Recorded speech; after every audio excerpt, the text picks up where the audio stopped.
Working on the Chevette today. I'm going to fill you guys in with a big update. I've been working on this thing off and on since the last video posted. I just got real busy and didn't put any videos out. So before I go over anything, I'm going to throw in some clips of what I've done over the past few months. And then we'll pick up with what I've done since those clips were filmed.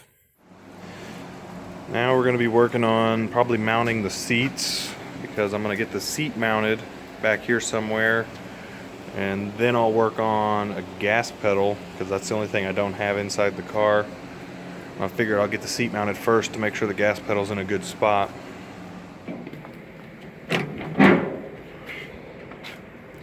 Got the seat mounted. I didn't really record anything. All we did was drilled 4 holes in the floor, and I've got half of the bracing done underneath.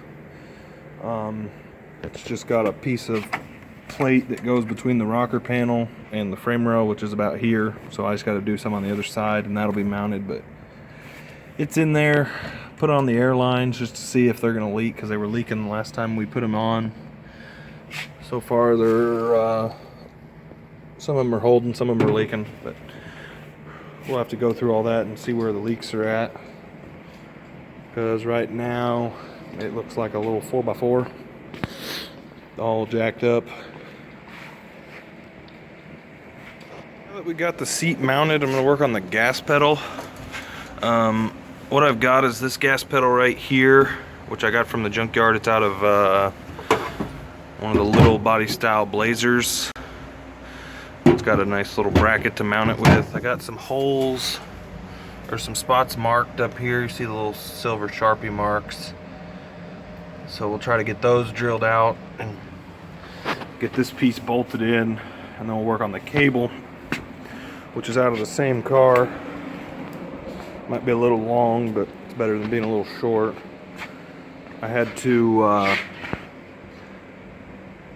grind down the little pin that goes through the linkage, because it was a bigger size, so I filed that down. I'm going to work on getting the pedal mounted so I know where to drill the hole back here for the cable to go through. And then we'll try to secure the cable so that the throttle works. So much of the work I've been doing, because I was trying to get it all done so I could drive this thing. You can see it's sitting back on the ground, and what I got done is I got the floor built for the back.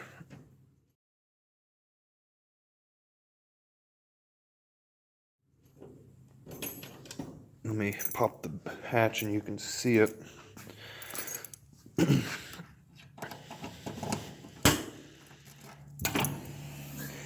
Got the tubs made, and all of these panels, and the stuff on top is just some sound deadener. This piece here and this one here, they're both hinged. They open up to the middle. That way, if I need to work on the rear end or the fuel cell, it's easier to get to. But it turned out pretty nice. That's the first time I've ever done anything like this.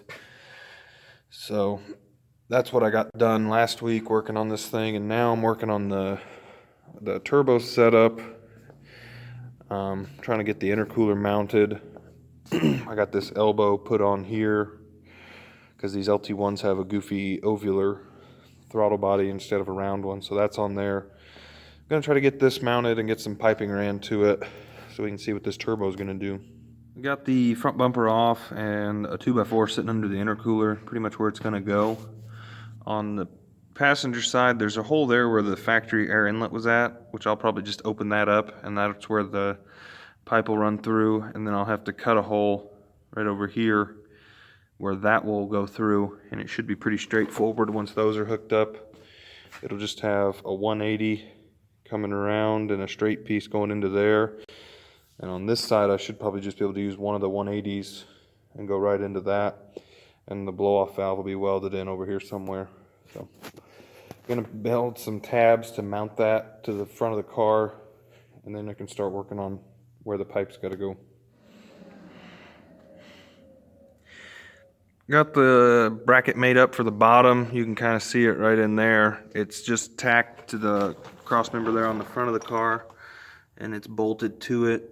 I'll put some braces on the top because it still wobbles a little bit, but that'll be good enough to get it started so we know where it needs to be for the hoses. And I did some trimming on the original grill.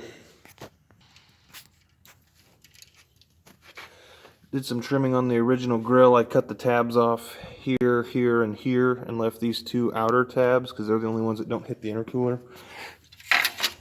But with those done, hard to do that with one hand, but it'll still sit on there where it needs to go, and I'll just have to build some more that'll come off of those bottom ones probably, and they'll rest up against those intercooler tanks. So then the grill will still fit, which I was worried that wouldn't be able to do, but looks like it's going to work out. Here's the front end with the holes cut and the pipes kind of run. I just cut up some of the stuff I had. I bought a 3-inch kit with U-bends and 90s and stuff, so that side's pretty close. I got to wait on a coupler right there, and I might add a piece to get that closer depending on how long the coupler is, and I'll have the blow-off valve welded on right here somewhere. This side is just one piece. See if that'll work. If not, I'll figure something else out. But that's how it's going to look, and I'll probably end up painting those pipes black as well as the front of the intercooler so it doesn't stick out so much.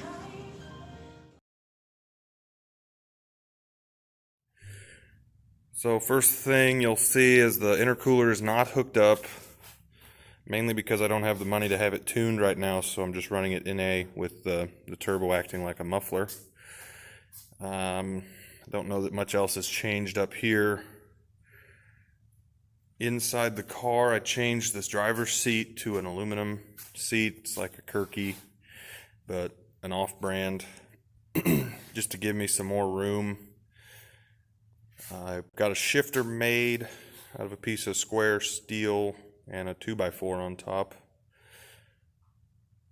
The air valves there, I had to replace those because they started leaking air past the valve and just filling the bags up with whatever pressure was in the tank.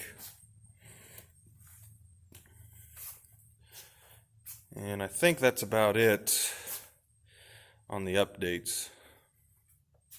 So now we'll take this thing out and take it for a ride because I got the gauges, also got gauges in it.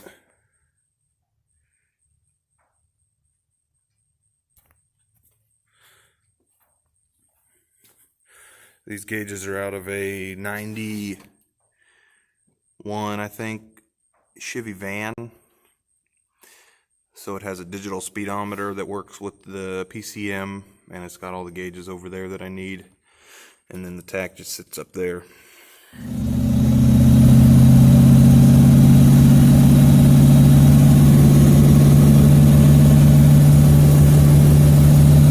Here we are driving the Chevette. I'm trying to film and drive, so I won't be doing anything crazy. It's pretty easy to drive, but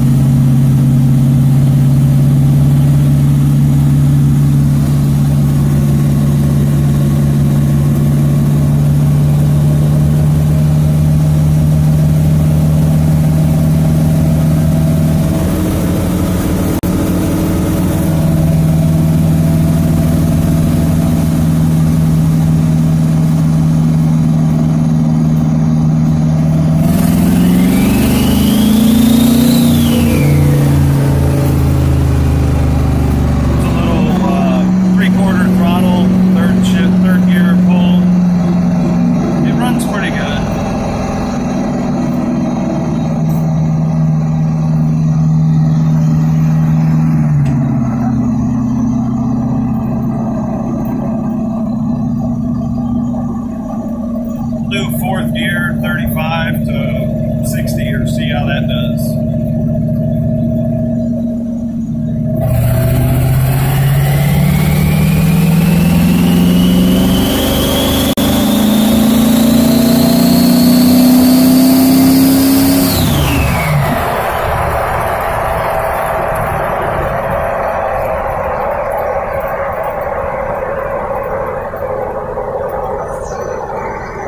Once I figure out a mount for this camera or someone to come with me, I'll try to do some launches and going through the gears, but by myself I'm not going to try to do all that kind of stuff.